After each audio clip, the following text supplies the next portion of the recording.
ঝিনাইদহ ৪ আসনের এমপি আনোয়ারুল আজিম আনারকে হত্যার পরিকল্পনা করা হয় ২-৩ মাস আগে থেকেই। মূল পরিকল্পনাকারী এমপিরই বাল্যবন্ধু আক্তারুজ্জামান শাহীন। এছাড়া কলকাতায় আধা ঘন্টার মধ্যেই এমপি আনারকে হত্যা করা হয়, এমনটাই বলেছেন ডিএমপির ডিবি প্রধান হারুনুর রশিদ। দুপুরে মিন্টু রোডের ডিবি কার্যালয়ে তিনি এসব কথা বলেন।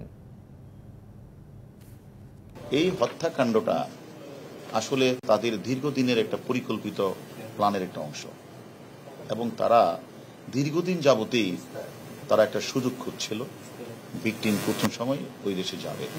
উদ্দেশ্যটা ছিল যে এমনভাবে গুম করা হবে তাকে যেন কেউ কোনোদিন তার অস্তিত্ব না পায়।